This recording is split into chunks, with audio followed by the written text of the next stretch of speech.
Welcome to the second episode of our Philosophy of Language podcast. In the previous episode, we talked about linguistics in ancient India. We discussed theorists like Panini, Patanjali, Katyayan, and other scholars who worked in the field of linguistics and talked about the philosophy of language. Today, we are jumping many centuries ahead to 19th century, 20th century Europe, where we'll talk about the work of Ludwig Wittgenstein, who is one of the most influential philosophers of 20th century, whose work influenced philosophy massively throughout the course of the 20th century. I invite Pranay Bhati, my friend and colleague, whose research report was on Wittgenstein, to talk about Wittgenstein, tell us something about him, and why is he important, and why are we studying him, what were his basic ideas. Pranay, please. Thank you, Abhi, for the introduction. So Wittgenstein was one of the most important philosophers of the 20th century, and his contribution to language is very immense. He's considered one of the uh, his books are considered one of the uh, 10 most important works of philosophy in the 20th century. And Wittgenstein's philosophy is divided into two periods.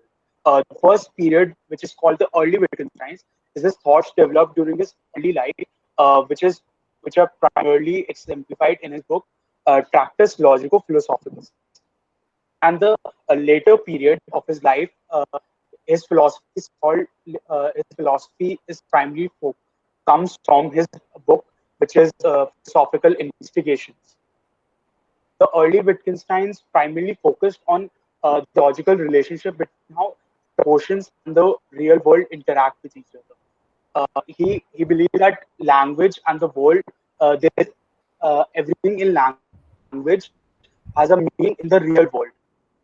So he believed that by providing an account of how this how these two interact with each other, all philosophical problems can be solved.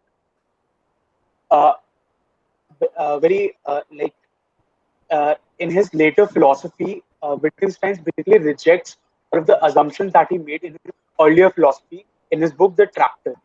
And he instead argues that words gain meaning by being understood as they how they used within a particular language game.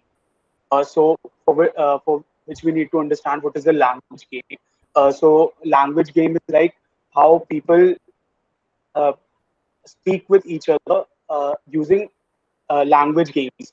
For example, like a person says, "You are very unreliable and never help me." So another person perceives that as he's stating the facts, while the other person might be saying that "help me more." So, like, there is a deep uh, underroot in our language that we fail to perceive.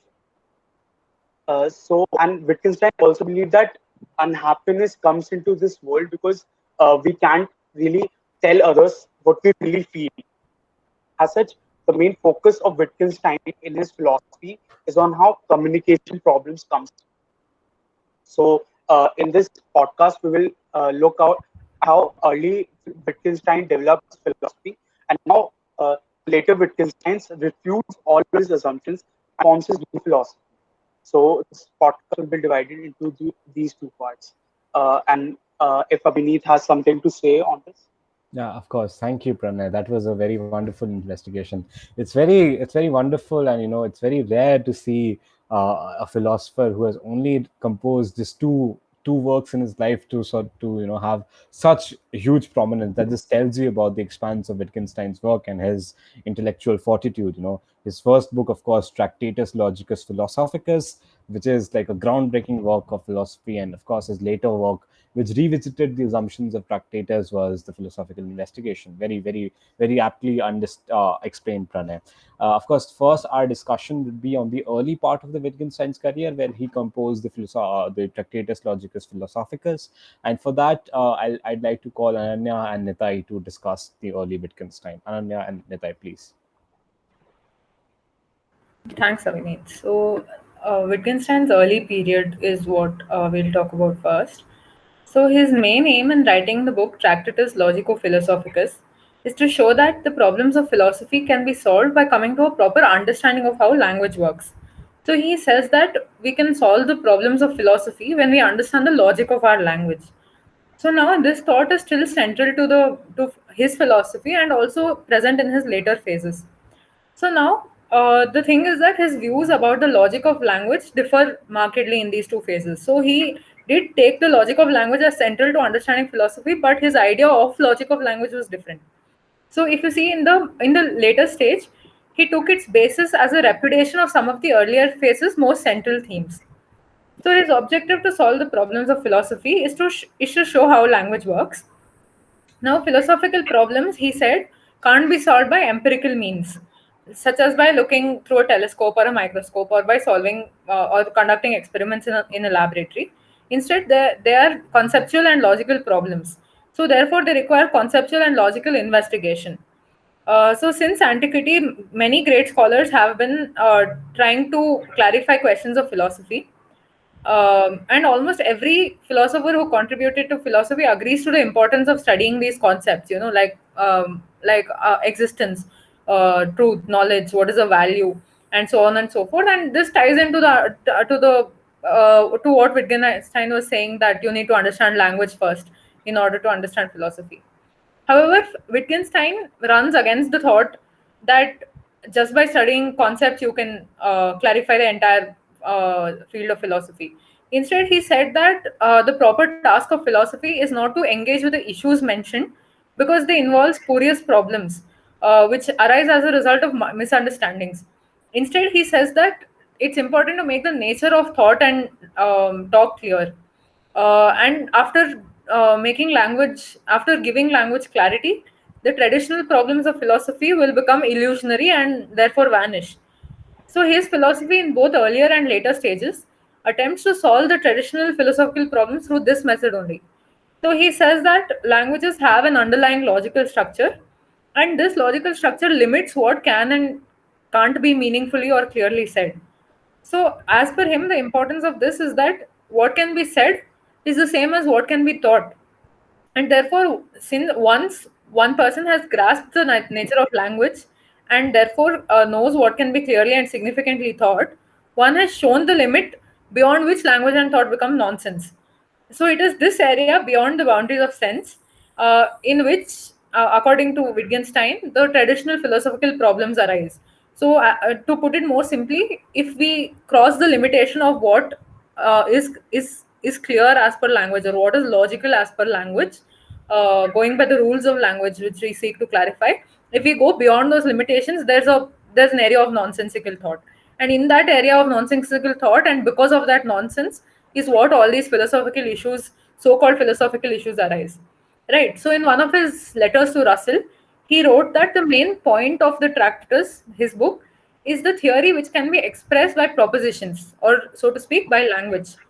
So, what cannot be expressed by language but only shown is the cardinal problem of philosophy. So, the issue of these claims for Wittgenstein is that the proper task of philosophy is to say nothing except what can be said, and that would become the propositions of natural science, which has nothing to do with philosophy. And then, when somebody wanted to say something metaphysical, he had to demonstrate to him that he failed to give a meaning to certain signs in his propositions.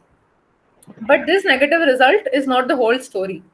So, if you see Wittgenstein's view, if you take his view on matters such as ethics and aesthetics, religions, and the problem of life, so they themselves are not ruled out as nonsensical.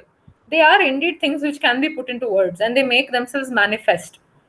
And they are also mystical. So, showing rather than saying is all that is possible. So Wittgenstein also mentions that some truly significant issues are identifiable by what the Tractatus does say. So the Tractate, um, as per what it shows from within the limits of language. So the Tractatus attempts to reveal the nature of language and its relation to the world, which in effect amounts to explaining how meaning attaches to the propositions or to what we say, and therefore what can be taught, and therefore what we assert. Nitai, would you like to take this further?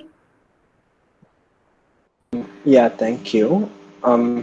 So, what we must recognize is that in his book Tractatus Logico Philosophicus, Wittgenstein develops a linguistic theory of language called the picture theory or picture theory of meaning. So, the main reason for why he developed this theory was to try and understand how people communicate with one another through language and how we can transpose different ideas to each other with articulated sense. Right, so he does this by adopting logical positivism and logical atomism, and and this was done with the intent to unearth an understanding of what is true in reality and how language is used to describe these realities. So, in order to understand the relationship between language and the world, he developed a metaphysics to understand this relationship. The main thesis of the Tractatus, which we must recognize, is that structure of language consists of complex propositions, which consists of atomic propositions such as necessary names and logical connectors, among others. So, as language is a tool used to describe a simple object, which are combined or are in a state of affairs, which the complex proposition depicts, the language to word connection is therefore a picturing relation. Thus, words in language serve as pictures of reality to describe reality. So, what this essentially means is that the way we communicate is through language, but more refined through the transportation of mental pictures.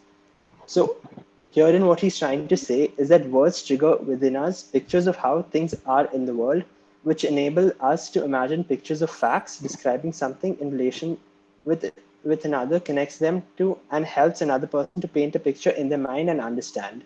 So people communicate by exchanging such pictures between themselves, but even so, communications break down between these people. The reason why such communications break down is because we are many times not able to point out the correct and accurate pictures that we want them to see. In other words, what this means is that communication breaks down as people may have the wrong pictures of what we mean. These problems of communication start because we don't have a clearer picture of what we mean in our own heads. We say meaningless, muddled, or unelaborated things which go nowhere in the minds of another. Also, another danger associated with this is that we take more meaning from words than they were initially intended. So, against this, Wittgenstein gives a plea to all: speak more carefully and less impulsively. Whereof one cannot speak, therefore must be silent. Right. So the workings of language depend upon its underlying logical structure. The world and human thought in general have a coupling structure in the laws of logic, meaning that they have the same logical structure. Therefore, to solve the problems of philosophy, we must, according to Wittgenstein, make clear to ourselves the nature of that underlying logical structure. The best way to understand such phenomenon in the world is by using symbols to either model or picture reality. Right, so the picture theory of meaning was inspired by Wittgenstein's reading of a Paris courtroom case wherein figurative models of toy cars were used to represent and understand the happenings of a car crash. So these toy cars were used to represent events that may or may not have occurred. In the use of these kind of models, it was required to be stipulated which models corresponded to which objects and which relations between the toys were meant to represent which relation between the objects. So herein, Wittgenstein observed that better understanding of the world required pictorial representation to acknowledge what occurred or what could occur. More accurately, he believed that the logical structure of pictures is isomorphic with language. What that means is that the combination of elements in a picture represents the combination of objects in a state of affairs. What Wittgenstein herein reiterates is that both language and the world have a structure. Language consists in propositions, and these are compounds made of what he calls elementary propositions, which in turn are combinations of names. Names, which, according to Wittgenstein, are the ultimate constituents of language. Correspondingly, the world consists in the totality of facts, and facts are compounded out of states of affairs, which in turn are compounded out of objects. Each level of structure, according to Wittgenstein in language, matches a level of structure in the world. The objects, which are the ultimate constituents of the world, are denoted by the ultimate constituents of language. The names combine to form elementary propositions, which correspond to states of affairs, and each of these further combines to form respectively propositions and facts, which in a sense to be explained, those propositions picture. What he concludes is that without the logical structure or proposition whereby the use of simple sign and Symbol relate in a state of affairs, such a sign is meaningless and therefore only propositions which picture reality are actually relevant. Those propositions that don't manifest a picture or a reality we can know are not true, and those which he referred to as nonsense. And because the content of ethics, religion, and the problems of life lie outside the world and outside the realm of facts and the constant state of affairs, and nothing can be said about them, to try say anything about them is, given the way language works, to fall ultimately into nonsense. This does not, as mentioned, mean that ethics and the rest are themselves nonsense. It is only the attempt to talk about what about them which is so. In Wittgenstein's view, matters of ethical and religious significance show themselves. They cannot be stated. Thus, all philosophical problems are actually language problems, and metaphysics is nothing but the outcome of the same. According to Wittgenstein, all philosophical questions of the past, such as the definitions of metaphysical, can't be answered, as they are of a language problem and not of philosophical problems. So that, in a sense, is early Wittgenstein. If anyone would want to go ahead and take up later Wittgenstein and his writings. Thank you, Nitai. That was indeed very. Thank you, Nitai and Anya, both of you.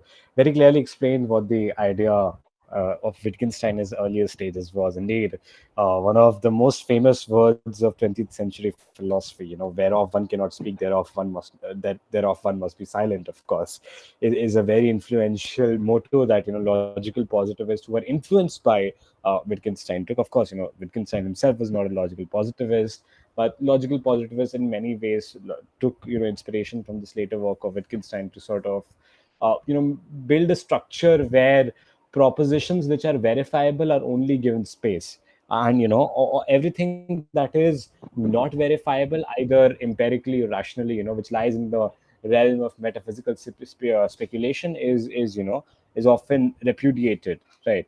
And we see how this sort of thinking has taken its place in not only the formal and the natural sciences, but also in many human sciences, including law itself, right?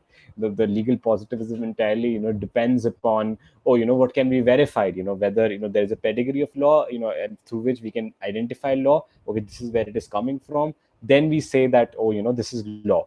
Anything that lies in the realm of metaphysical speculation is just a meaningless effort at trying to picture, trying to come to make present in a sense what cannot be made present, right?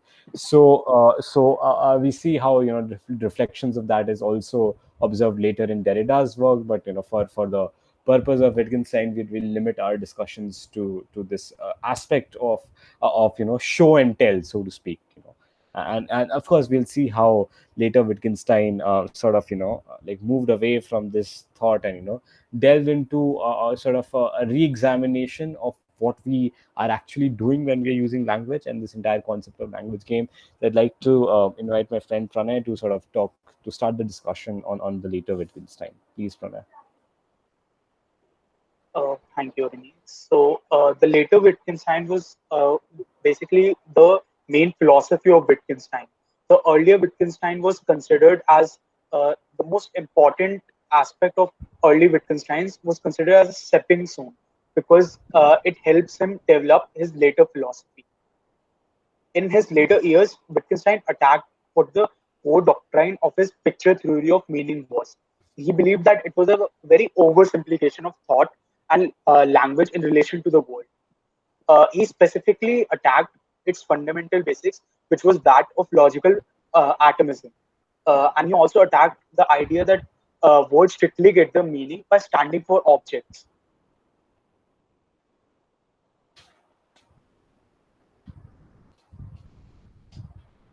He realized that neither proportions, which he argued simply share facts of logical forms or that of proposition, has the same logical form. But all that such meaning are not contingent but dependent on certain cultural perspectives and the varying utility of those words within particular meaning. It means that the meaning of words developed from its localized utility and perspectives rather than from the holistic logic of universalism. Because every community has different expectations and different views of how they view the world. So all of their perspectives differ, and therefore language also differs how it is used in their particular environment. In his later philosophy, Wittgenstein largely shies away from systematic philosophizing, and also shows a great aversion to it. So, in basically systematic philosophy, people proposes a philosopher lays down an argument and shows why and shows alternatives and show why his argument is better than many other arguments. But in this, Wittgenstein simply puts out uh, propositions and uh, general statements about the world, and which is very different from how philosophy is seen and practiced in other parts. So his philosophy is really one of a kind, in which he also mentions that the meaning of an expression in its use is the multiplicity of practice which go to make up language. So language is not something complete and autonomous, which can be investigated independently of any other consideration. But language is woven into all human activities and behavior, and accordingly, many of our different uses of it are given content and significance by our practical affairs, our work, and our dealings with one another. So, a language, in short, is part of the fabric of the form of life. Since language depends on our culture and form of life, the notion of private language becomes nonsensical. So, private language is another very important part of Wittgenstein's later philosophy, in which he says that it becomes pointless to develop a private language between a person. So a private language is how a person develops a particular language for himself. So he says that it is nonsensical.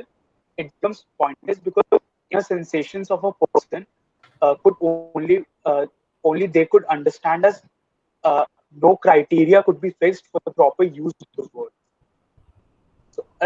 So we can't understand what private language is if we make the rules about a language, no one else could understand it. We could call an apple a banana, and no one else could understand it because we have created a private language for ourselves. So it doesn't have any utility in the world. And also, a lot of self-understanding depends on others. So language develops publicly and community for many centuries. Talking about inner sensation isn't similar to talking about overt terms in environment, except that objects referred by both, not in the public. Language becomes a public tool for the understanding of private life. So the concept of knowledge, doubt, and justification operate differently when talking about private life. For example, when people other than me can know I am in pain by observing how I behave in my environment. The fact that they cannot feel my pain is no impediment to their knowledge. It doesn't hinder their knowing that I am in pain. Conversely, I don't know I am in pain. That pain is something I feel. It is not an object that needs to be studied. It is not part of knowledge. So he argues that philosophical problems will vanish when the workings of a language properly grasped. So it leads us to uh, what, another famous his example which he gives to understand this concept is the fly in a fly bottle. So Wittgenstein says that flies, unless flies, uh, let's take example to understand. Like if everyone has a fly box with them and nobody knows, and there is a nobody knows what is inside that fly box. So if uh, we don't know what to refer to what is inside that fly box. It could be that one person has a chocolate bar inside it and another person has actually a fly inside it. But we have no way of defining what is inside that fly box because nobody has ever seen what is inside it. So what so by this Wittgenstein says that the aim of philosophy should be to show how the way out of the fly bottle. This is done by understanding how language is used in a particular context. Language is not one uniform thing. It has to be understood by the context in which it is used. It can be used to report, inform, affirm, deny, and many other things. All these activities how all of these activities Wittgenstein's call language games. So I think Abhinav will tell us more about how language games are used by Wittgenstein in his approach. Thank you, Pranay. Thank you, Pranay. That was a very good introduction to philosophical investigations. And, this, of course, the second famous saying of Wittgenstein that has sort of carried over to, has left a legacy mark on philosophy is that what the conception of what the basic role of philosophy is. He says that the basic role of philosophy is, of course, to show the fly the way out of the fly bottle, and the Pranay just beautifully explained what that phrase means, and how basically the purpose of language is inseparable from the context in which the language is used, right? Where are we using language very much defines what the purpose of that language is, and very aptly put. Now I'll just expand a bit on the idea of these language games. So the multiplicity of these language games, whether it be to ask riddles, to speculate, to convey something, to translate, to request, to thank, whatever the language game is, they represent a pattern of the intention of the individual, right? What does that mean? Is that the words can be used, for playing the rational prediction from the available facts, or words as an instrument of comfort and security, right? So when someone, for example, if someone had a very misfortunate incident, and someone uses the language as in a means of consolation for them, what they're engaging is they're not showing them something, they're not establishing a proposition, so to speak, that we will like judge whether it is a proposition that can be properly expressed, or is it something that is metaphysical in its nature. That is not something what you're doing when you are consoling a person who had a loss in his family, or had some misfortunate incident happen to them, right? So it's very inane to sort of suggest that the role of language is to sort of only to sort of make propositions, and if only the propositions can be properly known, that is the only purpose of language, of course. So the idea of language game, and why, of course, Wittgenstein had to come back after writing Tractatus, and just saying that, oh, this book is the end of all philosophy. He had to come back after many years, and write philosophical investigations, because he just throughout his life, of course, observed that the propositions are not the only things which these which language is supposed to do. He just went out and touched some grass and realized that humans also exist, and they use language in very different contexts, right?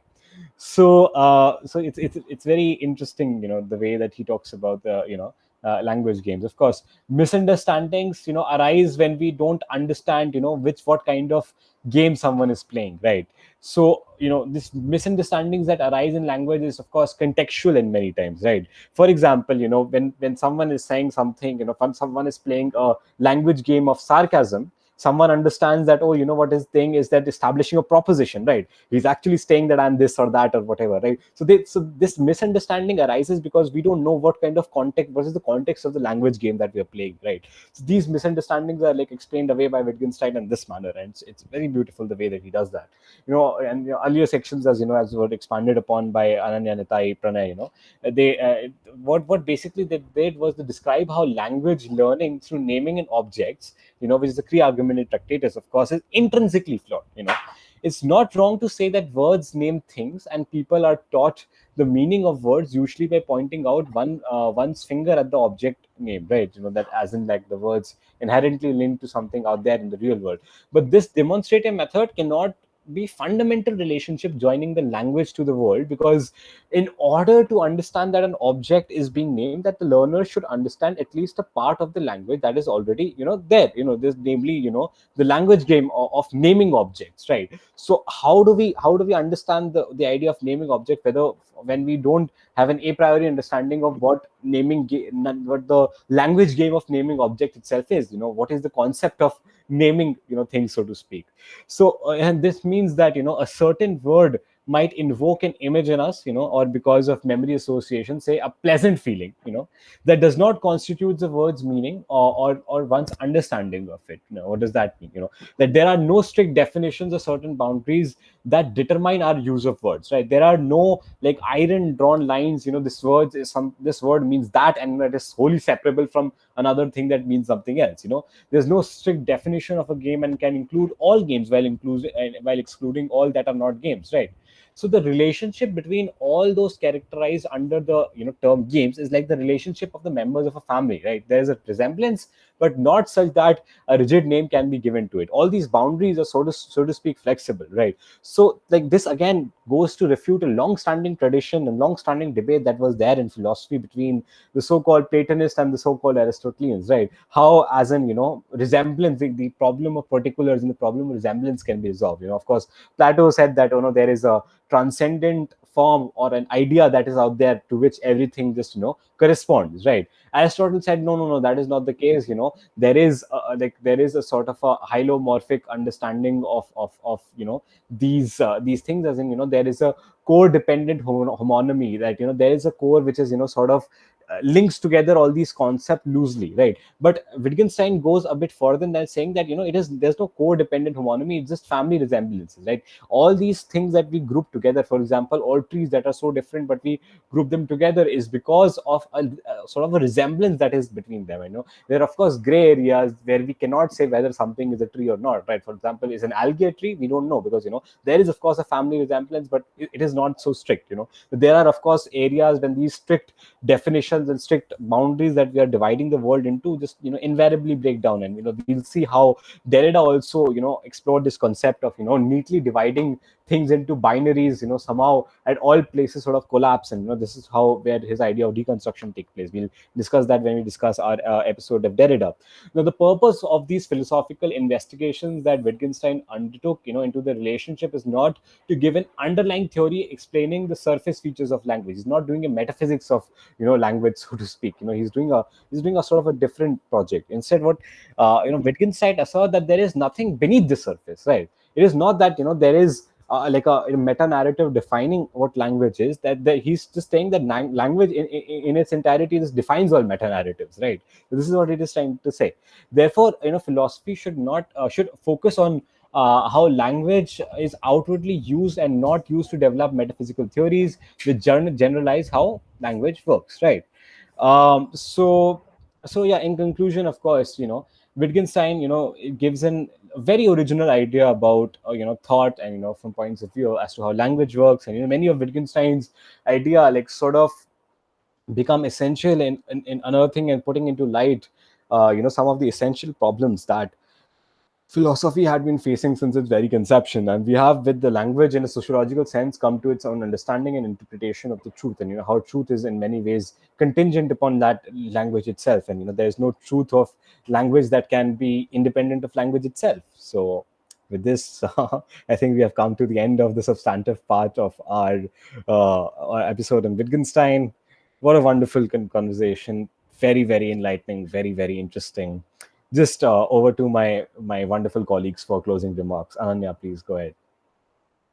Yeah, thanks, Abhineet, and all the others for this discussion. I didn't have much idea about Wittgenstein before this podcast, so this was really enlightening. And I think specifically what I liked is about how ahead of his time he was in conveying the meaning of language games, and how different like a lack of clarity in language, and how it can lead to so many different perspectives and therefore problems, not just in day-to-day life but more importantly in philosophy. So that was really interesting. Yeah, Nitai. Right. So, very interesting discussion. What really stood out to me was the dichotomy between his earlier and later work, and how interesting, and how the conversion from his earlier and later work and the process thereof occurred. And another thing that was interesting was his take on the breakdown of communication, how that happens, and his take that one must speak more carefully than and less impulsively, and the importance of that. So that's what was very interesting to me and enlightening to me. Thank you, Nitai. Pranay, closing remarks from your side. This was your project, man. Yeah, I think this discussion really helped. I could really get more into Wittgenstein and his philosophy.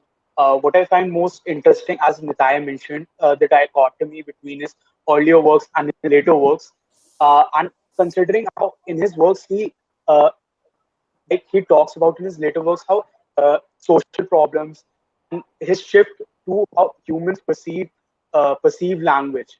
while in his earlier works he is more concerned with the theory of language.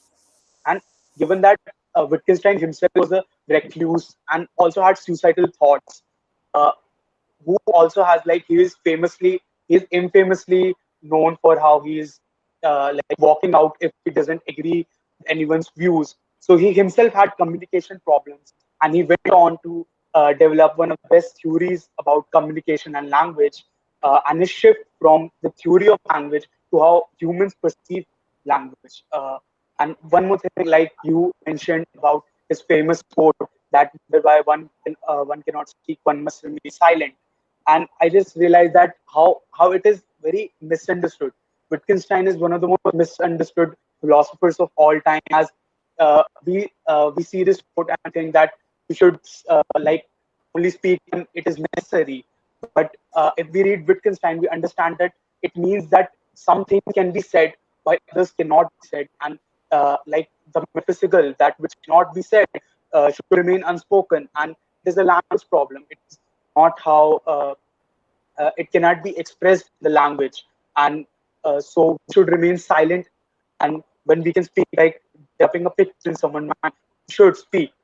So I think that's the beauty of Wittgenstein, so to say.